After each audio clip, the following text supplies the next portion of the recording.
Iubiți frați, iubite surori, tare dragi copilași, și să spun și dragul nostru cor, eu nu văd pe toți cei din cor în timp ce cântați, dar cei la care mă uit, unele din dumneavoastră se vede tare bine, la alții poate nu văd eu bine, dar cântă nu numai corzile vocale, ca la actorii de la operă. Ei când cântă, și fața exprimă. Când cântă un cântec de dragoste, că te iubesc, Aida, nu știu ce, și fața arată același lucru. Și tocmai când am auzit cântarea asta, iubirea ta, vorbește o logodnică, logodnicului ceresc. Și am văzut pe unele fețe, fața exprima simțimântul unei logodnice față de un logodnic atât de sublim. Și vă doresc ca la fiecare cântec pe care îl cântați să fie nu numai vocea, ci să fie și fața și inima toată în cântecul vostru și în cântecul celorlalți. Înainte de a vă vorbi, citesc din Exod, capitolul 24, niște versete curioase. Exod 24, versetul 9. Moise s-a suit împreună cu Aron, Nadab și Abiu și cu 70 de bătrâni ai lui Israel. Ei au văzut pe Dumnezeul lui Israel. 74 de persoane l-au văzut. Au văzut pe Dumnezeul lui Israel. Sub picioarele lui era un fel de lucrare de safir, străveziu, întocmai ca cerul în curăția lui. El nu și-a întins mâna împotriva aleșilor poporului lui Israel. Ei au văzut pe Dumnezeu și totuși au mâncat și au băut. Ăsta e versetul despre care vreau să vă vorbesc în ziua aceasta de Ierusalim. Aici Biblia ne spune că 74 dinși nu că au crezut în Dumnezeu, nu că l-au servit pe Dumnezeu, ci l-au văzut. L-au văzut. Și în restul Bibliei găsește atâtea lucruri. L-a văzut pe Dumnezeu, a vorbit cu Dumnezeu. Păi se poate vedea pe Dumnezeu. Cineva dintre dumneavoastră l-a văzut? Trebuie să vă dați seama că limba ebraică în care Biblia a fost gândită și scrisă e o limbă foarte săracă. Are 6500 de cuvinte, atâta tot. Limba română are aproape 200.000 de cuvinte. Ei nu avea cuvinte. Noi, pentru a vedea, avem și alte cuvinte. A zări, a întrezări, a prevedea, a străvedea și așa mai departe. Ei nu aveau nimic din toate acestea. Eu când spun am văzut, pot să descriu o imaginație pe care am avut-o noapte, în pat, am avut o imaginație. Ei n-aveau cuvântul imaginație. N-aveau cuvântul realitate. Nu puteau să spună, uite, asta e real și asta e imaginat.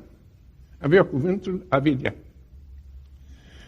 Ceea ce ne descriu ei este o experiență cu Dumnezeu, dar nici cuvântul experiență nu-l avea.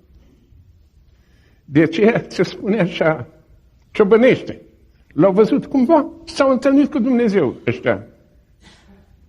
Mulțimea aceasta de evrei care au fost pe muntele Sinai s-au urcat și când au venit în limba lor primitivă, au putut spune ceva s-a întâmplat. Acum, misionarii noștri merg la popoare care sunt încă în ceea ce se numește perioada de piatră. Sunt și oameni așa de primitivi. Nu li se poate spune Ioan 3,16, fiindcă ei pot să numere numai până la 10. 16 nu există la ei. Nu poate să fie un verset numărul 16. Așa nu există. S-au dus la popoare care n-au cuvântul iubire. N-au cuvintele cele mai elementare. Citeam acum, un misionar s-a dus în insulele Solomon, care sunt în Pacific, Și acolo a zis, nu pot să le explic toată Biblia, e prea complicată pentru ei. Dar o să le explic un verset din Biblie, ăsta e cel mai important. Dacă pe ăsta l-au priceput, gata. Știu că sunt mântuiți. Și a vrut să le spună, Dumnezeu atâta de mult a iubit lumea, încât a dat pe singurul lui Fiu, pentru ca oricine crede în El să nu piară, ci să aibă viața veșnică. Atât de mult ei n-aveau cuvântul iubire. N-aveau cuvântul iubire. Sunt popoare întregi care nu au cuvântul iubire. Cuvântul iubire n-avea. Atât de mult au iubit lumea, de lume nu știau. Ei știau insula lor și cu asta s-a terminat. În jur împrejur e Pacificul și nu știu. A iubit lumea. Pentru că oricine crede în El, ei nu aveau cuvântul credință. Să aibă viață veșnică, ei nu aveau cuvântul veșnic.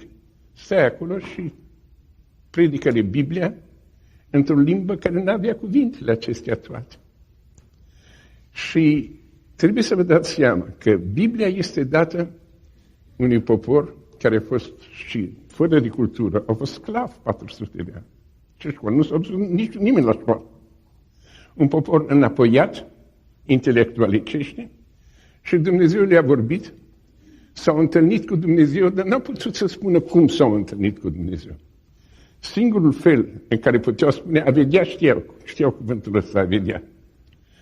Și au spus, au văzut, și fiecare din noi poate să vadă pe Dumnezeu. Este regula vieții creștine, să-L vezi pe Dumnezeu, în sensul acesta de a avea o întâlnire cu El. Nu trebuie să apară ceva pe o placă fotografică. Nu se poate filma. E cu totul altceva. Se întâmplă în inima ta. Și la aceasta suntem chemați toți. Și de aceea e Biblia plină cu oameni care au văzut pe Dumnezeu, pe Iisus, atâția l-au văzut. Și când era om între noi, dar Pavel l-a văzut când nu mai era om între noi, când era o ființă cerească. Și cam așa ceva s-a întâmplat la Rusalii. Toți au auzit o voce, dar fiecare în limba lui. Duhul Sfânt le-a comunicat ceva, fiecăruia în limba lui. Dar cam cum va fi fost ca Duhul Sfânt să vorbească cu ei în limba lor? Dacă era un chinez acolo și Duhul Sfânt ar fi spus cuvântul pâine, nu putea să spună că ei pâine nu aveau, ei aveau numai orez. Dacă vrea să le spună că Iisus e mielul lui Dumnezeu, nu puteau, dacă vrea să spună celor din Noua Gvinea că Iisus e mielul lui Dumnezeu, ei n-aveau mei, ei aveau purceluși.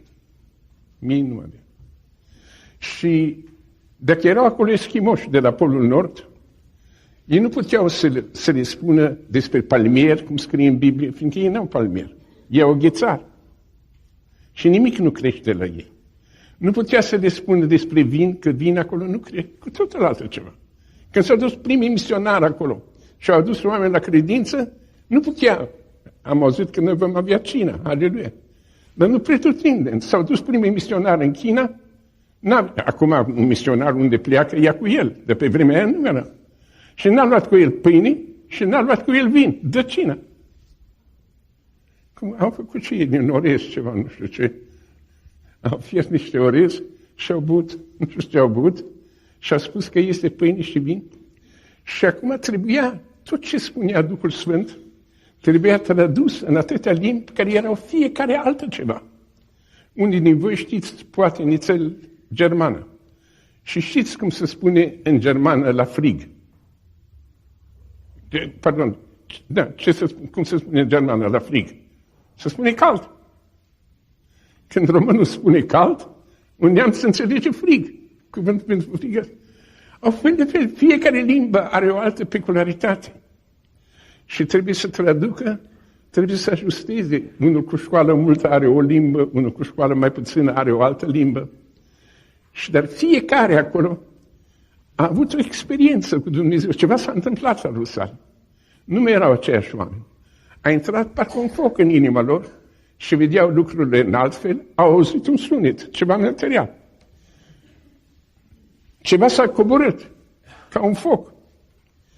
Dar nu se poate spune în cuvinte omenești cum încă nu există om care să fi găsit adevărat un cuvânt omenesc pentru relații de iubire. Românul a încercat-o cu iubire, cu dragoste, cu amor, dar ceea ce este cu adevărat, asta nu se poate pune în 2-3 silabe. Asta e cu totul altă ceva. Vine așa o căldură, vine așa un nou conținut în viață. Ai vrea să rămâi mereu în starea asta de spirit, când simți ceea ce noi spunem iubire. Și de aceea, Biblia vorbește despre fenomene materiale, au văzut pe Dumnezeu, sau au văzut Duhul Sfânt coborând, sau au auzit voci, dar în fiecare, așa a făcut Dumnezeu, ca să știu mai multe limbi. Și vezi greutatea traducătorilor să spună exact ce scrie acolo. În limba japoneză nu poți să spui că numele mamei lui Isus era Maria, fiindcă ei pe R nu l-au. Dar ei știu că mama lui Isus se numea Maria. Și așa mai departe, și așa mai departe. Și Dumnezeu vorbește în toate limbile acestea, vorbește fiecăruia pe limba lui și vorbește la gradul de cultură lui și la gradul de experiență lui. Și de aceea să avem și păreri așa de diferite. Însă este unul și același Duh care a coborât atunci la Rusalii și poate coborâ astăzi aici. Și același Dumnezeu pe care ei l-au văzut pe muntele Sinai, același Dumnezeu, noi putem vorbi, putem să-L auzim pe El vorbind, putem să ne întâlnim cu Isus însuși. Spune lui Natanael, îi spune Mântuitorul, tu vei vedea Îngerul lui Dumnezeu urcându-se și coborându-se deasupra ta. Acum cine era Natanael azi? Nu era un apostol, nu era ceva deosebit. Era cum ar fi acum în adunare, Stan și Bran și Lenuța și Gheorghița și un om. Și Îngerul îi spune, Iisus îi spune, vei vedea îngerii suindu-se și coborând. Dacă te-ai pune cu un aparat de filmat, n-ai vedea niciun fel de înger. Dar intră într-o altă realitate. Într-o altă realitate, există o asemenea realitate.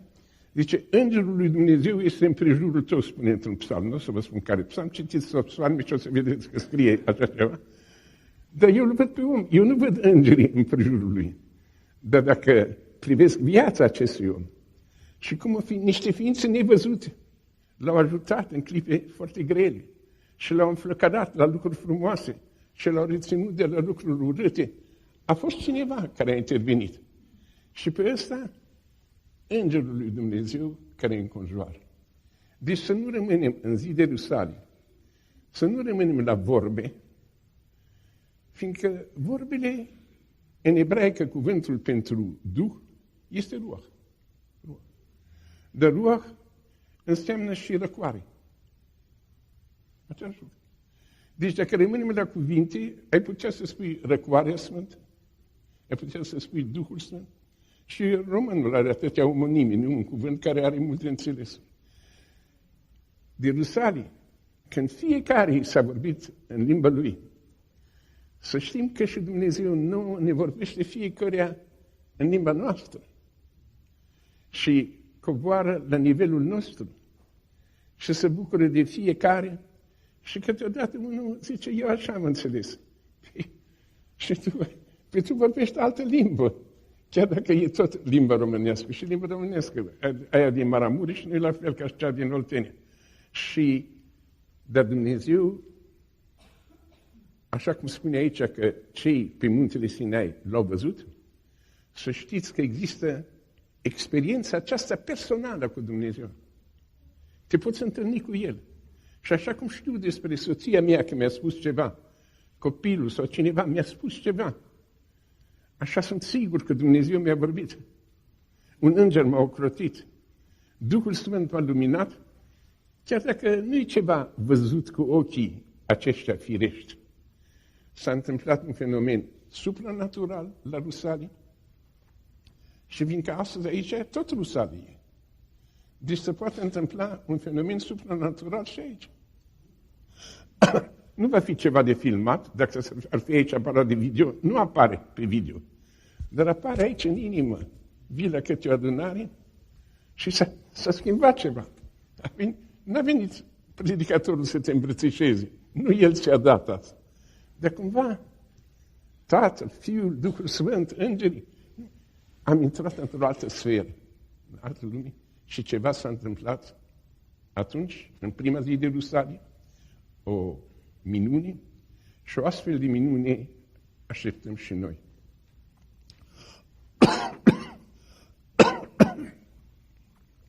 Există această comunicare cu Duhul Sfânt și vreau să vă spun despre unii care au vorbit cu Dumnezeu, care au vorbit cu Iisus.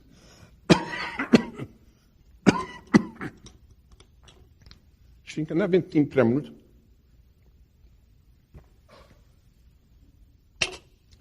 vreau să vă spun poate numai 2 sau 3 experiențe. Era o tânără fetiță care a auzit misionarii care merg la canibal acolo. Știți că există oameni, există încă acum, triburi care mănâncă oameni, canibal se numesc. Merg, dintre ei am mâncat și în timpul acesta. Am fost eu în Africa când am mâncat pe o călugăriță. Ei mănâncă oameni. Unii se duc acolo și sunt mâncați. Și vin alții în locul lor. Ei își dau viața, că ăștia să audă Evanghelia. Și auzea despre misionari, eroi care... Și spunea, gata, eu când mă fac mare, mă fac misionară printre canibali, printre mâncătorii de oameni. Asta era idealul vieții ei. Și pe la 10 ani, așa, ea a început să se roage zi de zi. Doamne, ajută-mă să devin misionară între canibali. Asta a vrut ea. Dar asta e un fapt pe care vi-l povestesc, care aici în America s-a întâmplat. Așa. Și au trecut ani, s-a făcut ea de 17-18 ani, a schimbat rugăciune. Acum nu se mai ruga să meargă la canibal.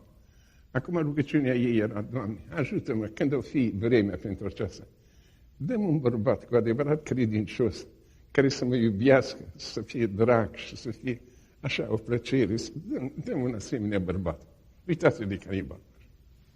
Și i-a dat Dumnezeu a ascultat rugăciunea și așa bărbat a căpătat când nu exista mai bun. Era așa de fericită, după căsătorie, 6 luni a durat fericirea aceasta.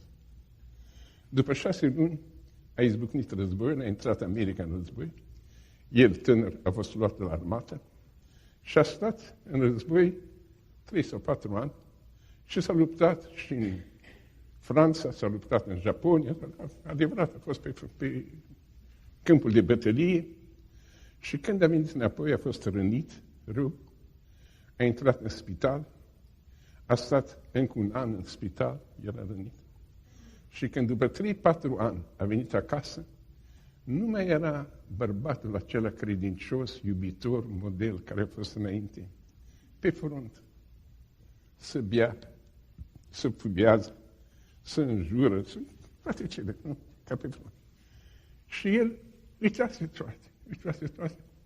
Și bărbatul pe care îl avea acum era contrarul la ceea ce își dorise ea, era un bețivar. Și ce merge cu beția și alte chestiuni. Și într-o zi, el vine acasă, beat, și cu simțimentul pe care unele femei îl au, ea și-a dat seama că el vine de la o altă femeie. Și așa, beat turtă, el s-a culcat pe o canapea și a adormit. Și ea s-a uitat la el, ce își dorise ea și ce are acum. Și era, îi curgeau lacrimile și roaia, să nu se dea aia cealaltă. Doamne, te rog, schimbă pe bărbatul meu. Și Dumnezeu a vorbit cu ea. Ea s-a întâlnit cu Dumnezeu. Aici era bărbatul cu care s-a întâlnit. O realitate. Și dincolo s-a întâlnit cu o altă realitate, cu Dumnezeu. Nu-l puteai fotografia. Dar era acolo Dumnezeu. Și Dumnezeu îi spune, ce te văd pe tine așa de necăjită? Pe te rog să-mi schimbi bărbatul. Și o voce îi răspunde, pe de ce să schimb eu pe bărbatul tău? De ce să nu te schimb pe tine? Doamne, dar la mine nu e nimic de schimbat. Eu m-am pocăit când am avut 7-8 ani. Eu nu cu de-asta am crescut. Niciodată n-am știut altceva și te-am iubit și te iubești. Ce să schimb eu la mine? Și vocea lui care era acolo, nu-l puteai vedea, nu-l puteai fotografia. Vocea a spus, e o neînțelegere între noi doi. Eu te-am iubit de când erai mică și am apreciat și am pus în torba mea rugăciuni de tare. Cum ai vrut tu să ajungi misionară la canibal, la sălbatici, la mâncători de oameni? Dar canibalii locuiesc în mijlocul Africii. În primul rând costă $1.000 să mergi până acolo. Și până primești de acolo. Acolo sunt lei, acolo sunt tigri, până ajungi la canibal. Și până te mănâncă și ei. M-am gândit, las că fac eu mai bine. Eu îi împlinesc rugăciuni. O fac să se căsătorească cu un om, o să vadă că el e un canibal. Și dacă tu ai iubit așa canibalii, ai vrut să jertfești viața pentru canibal? Păi canibalul e pe canapea, a dormit. Aici a văzut. Iubește pe canibalul. Tu ai iubit pe canibalul din Africa, pe care nu l-ai văzut. Păi ai pe canibalul aici, te bate, te înjură, te bate. Ce face un canibal? Păi ți-am bine. Fii misionar între canibali. Acum, vocea asta pe care a auzit-o, tu, dacă vrei, poți să spui, era un gând al ei, o fantezie a ei. Dar cine cunoaște realitatea lui Dumnezeu, ei a vorbit Dumnezeu tot așa cum eu vă vorbesc, cum un om vorbește. I-a auzit clar ce are de făcut de cumenit.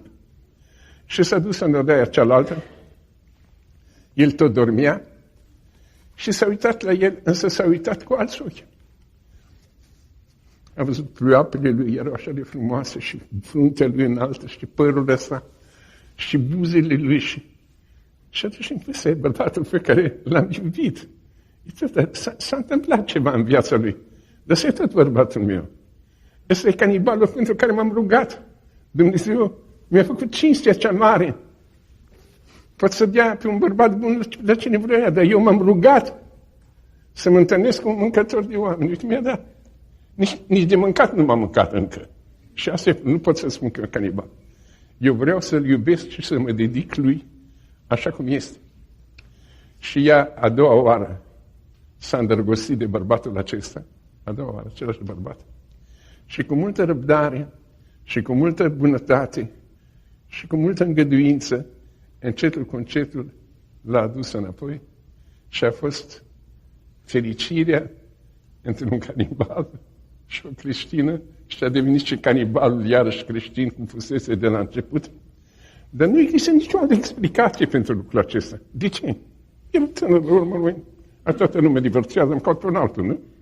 Sau trăiesc singură. Dar aici un Dumnezeu, ceva intervine, ceva de sus, dar Duhul Sfânt.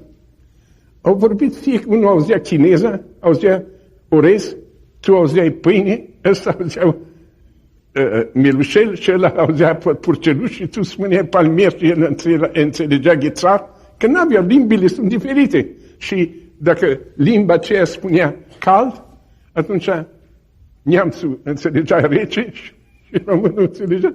E cu totul altceva. Limbile, felul, cum percep credința diferiții, depinde de istoria vieții lor, dar fiecare din noi am avut o întâlnire cu cineva care ne-a schimbat viața, care ne-a ridicat.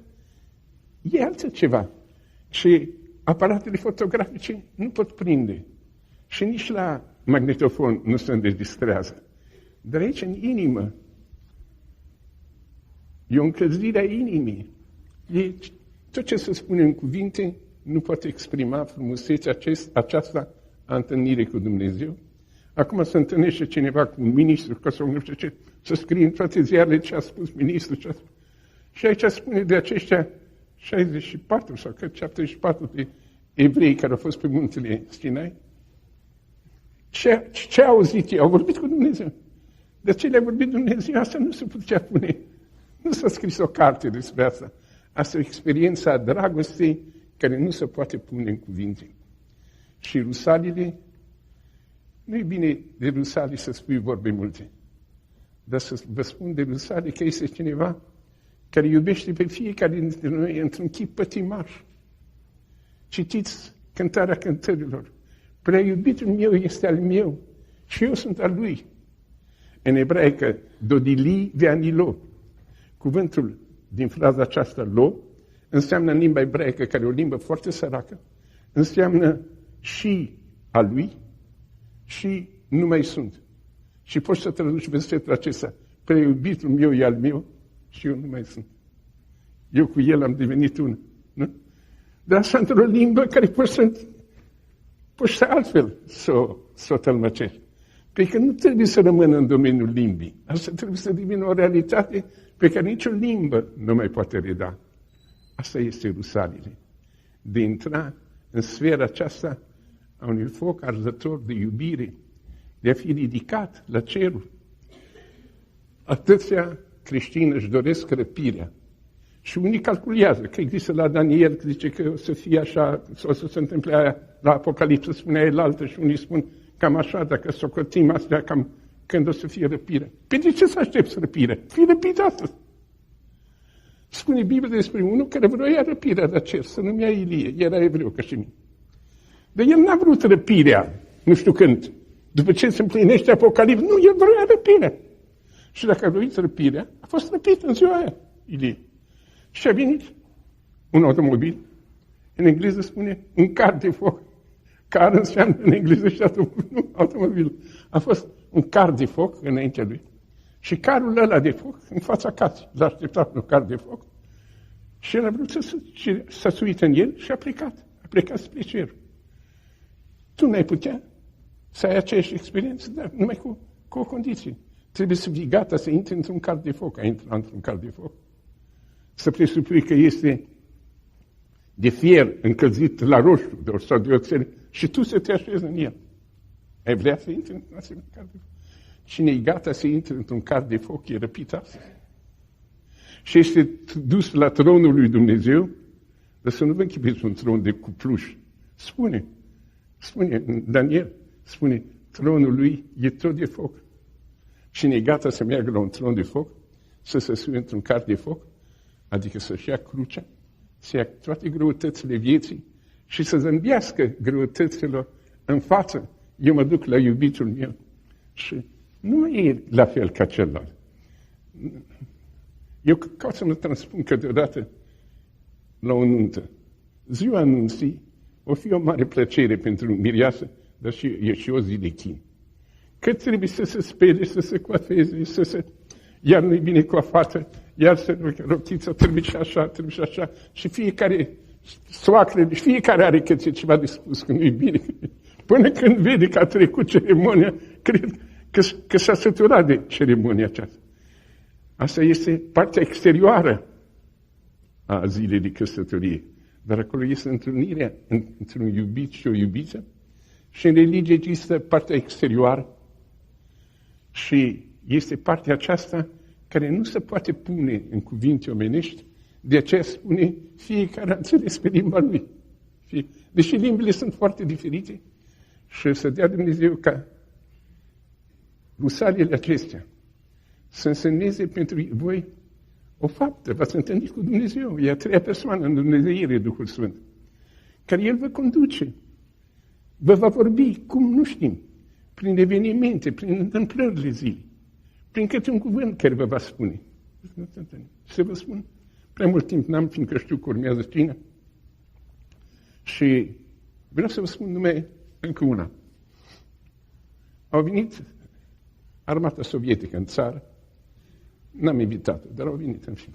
La sfârșitul războiului au venit și eu, drept să spun, m-am bucurat că dacă am văzut cu sutele de mii au venit armata sovietică și de aici au mers spre Ungaria, Cehoslovacia și am avut pentru prima oară ocazia să putem răspândi Evanghelia printre ruși și acolo era bolșevismul ăsta. Nimic, nu Dumnezeu, nu Hristos, nu Maica Domnului, nimic religie. Și imediat am tipărit clandestin Evanghelii în România. Ei când au venit au pus un guvern comunist și era cenzură de acum. Nu puteai să tipărești ce vroia. Dar cenzorii nu știau rusește. Erau cenzori români. Și m-a întrebat de ce e cartea asta. Zic, păi asta e un fel de roman de dragoste, să dăm la ostași și săraci ce sunt de atâta. Da, dacă e roman de dragoste, foarte bună. Și am tipărit Evanghelie pentru ei și am răspândit. Și așa am ajuns la un moment dat la un capitan rus și o plutonieră rusoaică, i-am invitat, erau căsătoriți, și am invitat la masă la noi. Ei au venit la masă. De înainte de mâncare am spus, ei au luat cuțitul, făculița să mănânce. Eu le-am spus, noi avem obiceiul să ne rugăm înainte de masă. Și m-am rugat în limba rusească, am spus la familie. Și ne-am rugat. Eu au pus jos furculița, tot. Ce e asta? Ei nu mai văzut, nu mai auzit să rugăciuni. Și n-au mâncat nimic n-au mâncat, nimic n-au. Au stat ore, nu mai se întrebe încă și încă. Dar atâta, ziua aia am avut. Și până ei cu frontul au mers înainte de la noi, au plecat spre Cehoslovacia, Ungaria, în sus, spre Berlin. Eu n-am uitat de ea și atâta mă gândeam la dânsa și la soțul ei. Dar erau duși, au plecat cu armata. Și în timpul ăsta noi ne-am mutat în altă parte a Bucureștiului. Și eram în partea asta la alta Bucureștiului și într-o zi la mașină de scris și aud o voce, aș putea spune, pot să spun o voce interioară. Pot să spun, Dumnezeu mi-a vorbit.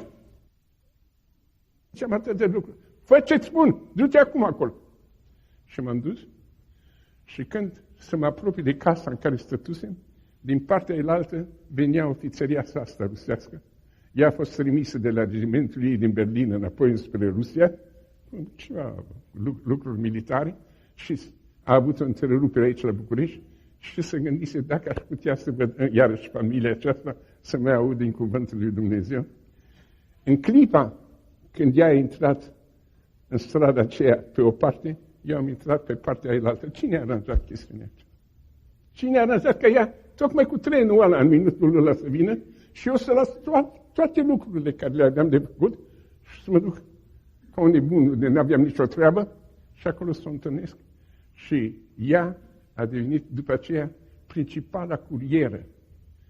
Și regimentul ei o trimitea ca drept curieră și noi o trimiteam ca o curieră noastră la biserica subterană, la biserica prigonită de acolo. Mii de evanghelii a introdus ea, bani am trimis atunci de aici din România, spre biserica rusească și așa mai departe. A fost o mare lucrare făcută, fiindcă, dacă întrebiți limba Bibliei, zic, Dumnezeu mi-a spus să mă duc acolo. Și Dumnezeu i-a spus ei să se dea jos la București din tren. Dumnezeu, ne-am spune, noi în limba românească am spune, s-a întâmplat, nu? S-a întâmplat, de Rusalii s-a întâmplat că s-au auzit niște sunete. S-a întâmplat că s-au auzit niște sunete. Dar sunetele acestea erau acolo oameni, poate de 50 de neamuri. Fiecare a înțeles.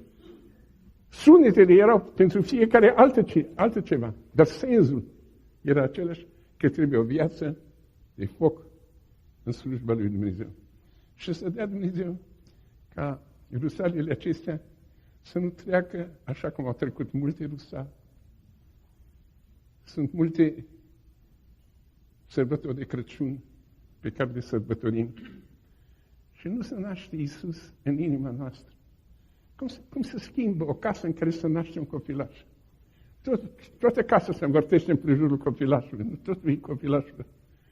Trebuie să se nască, să nu fie o povestire, să nu fie o povestire. Faptul că Iisus a murit, vinerea mare, e o povestire tristă, dar nu e numai o povestire tristă.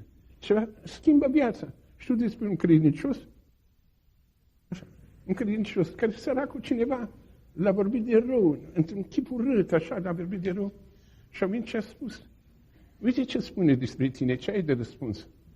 Zice, eu nu pot să răspund că eu am murit. Și cum ai murit? Păi citește la Coloseni 3. Nu spune acolo? Că noi am murit față de lumea aceasta toată lumea să spună orice vrea și eu rămân în liniște. Astea sunt lucruri care se întâmplă, realități. Să nu fie numai vorbă că s-a născut Iisus și nu-i un copil în casa noastră, un copil curat, în prejurul căruia, un copil al lui Dumnezeu, în prejurul căruia toate să se învârte și nu e o vinere mare în care să nu se întâmple ceva, să vedem ce groază poate să fie păcatul. Eu știu, Caiafa, probabil s-o fi supărat cu nevastă sa. Și poate dacă nu se supăra chiar în ziua aceea, poate judeca mai încet pe Iisus. Dar nu era supărat, la moarte. Și noi când suntem supărați, gata să dăm foc la casa toată. Am văzut răutatea, ce poate face, cum poate pe cineva nevinovat să răstignească. Păi, vinerea de Paște, dacă am trăit-o, trebuie să fie o altă viață după aceea. Ne dăm seama. Uite ce poate să facă o vinere de Paște. Un nevinovat să moară din chestiunea asta. Apoi învierea. Ei, atunci nu mai sunt așa de necăjit de lucrurile lumii acestea, ca să sunt trecătoare. Eu merg într-o lume frumoasă. De unde știu? Păi, când l-am văzut pe Dumnezeu, mi-a arătat. Spune Ioan Evanghelistul, eu am văzut Ierusalimul Ceresc. Și încep să se descrie. Și poarta cum este pe din afară și cum e pe dinăuntru, și străzile cum sunt, și un râu care curge la mijloc și cum sunt îmbrăcați ei, ce culoare, ce pele. El știe situația, a fost acolo. Păi n-a avut bilet de tren, n-a avut... Așa nu s-a întâmplat, nu sunt lucruri materiale care s-au întâmplat. Astea lucrurile Spiritului pot să fie în mii de locuri. Și l-au schimbat pe el și te pot schimba pe tine. Și astfel și rusaliile acestea să nu fie una din obișnuite rusalii, la cutare dată, totdeauna sărbătorim, că Duhul Sfânt a venit și El, s-a auzit niște sunete. Păi ascultă-le! Are ceva de spus Duhul Sfânt. Are de spus și acum, ascultă-le. Și vine cu un foc. Păi, ești botezată? Ești botezat? Păi ce înseamnă? Cu ce ești botezat? Păi există mai multe botezuri. În multe adunări am întrebat. Vă rog, ridicați mâna toți care sunteți botezați de copil. Mulți ortodoxi care au ridicat mâna. Păi am spus, care sunteți botezați în credință? Iar alții au ridicat mâna. Zic, care sunteți botezați în foc? Mă credeți într-o adunare baptistă că n-a ridicat mâna unul? Dar nu scrie acolo că vă va boteza cu foc. Scrie sau nu scrie? Ați citit acolo?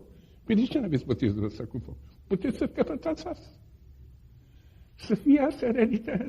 Spune rusalile, a coborât un foc. Păi pun mâna și eu pe focul ăsta. Botezul cu foc. Să fie un foc arzător în inimile noastre, după rusalile acestea, și tot visul nostru să fie, cum este a fiecărei logodnice îndrăgostite, iubirea ta, să nu fie un cântic de cânt. Cred că soția mea, când era amorizată de mine, ea spune că e amorizată și acum. Dar iubirea ta, ea se gândea, ea visa despre lucrul acesta. Și eu visam despre dânsa. Așa. Astea să fie realitățile noastre și atunci Duhul ăsta Sfânt va fi trecut cu folos, ne vom umple noi înșine cu Duhul acesta Sfânt și Dumnezeu va fi o realitate în viața noastră.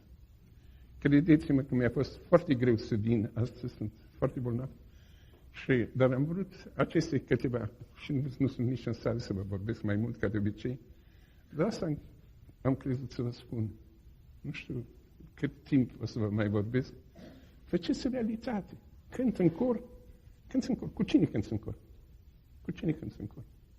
Tu știi că scrie în Biblie că Iisus cântă în cor cu noi? Știi că scrie sau nu știi? Nu o să-ți spun unde. Citește în toată Biblia și vei găsi. Scrie că El cântă în cor cu noi. Și dacă ai citit toată Biblia și nu găsești, să vii la mine să mă reclam că am spus fapt. El cântă împreună cu noi. Și știi că Tatăl Ceresc cântă. Știi că asta scrie? Uite, asta o să vă arăt unde scrie. Că vede El un popor al Lui și spune, nu mai poate, nu? Dumnezeu cântă, spune cântă, și nu mai poate de veselie. Scrie în Sefania 3:17. Îi vine și lui să cânte. Când vede un copil care, într-adevăr, au fost rusalii, s-a pogorât Duhul Sfânt nu acum 2000 de ani, s-a pogorât astăzi. Și cum biserica atunci s-a răspândit pretutindeni, fiindcă era focul acesta, așa să vă ajute Dumnezeu și pe voi toți. Și dacă nu m-ați priceput bine, gândiți-vă și voi că v-a vorbit un om de 86 de ani și la 86 nu mai poți vorbi ca la 30.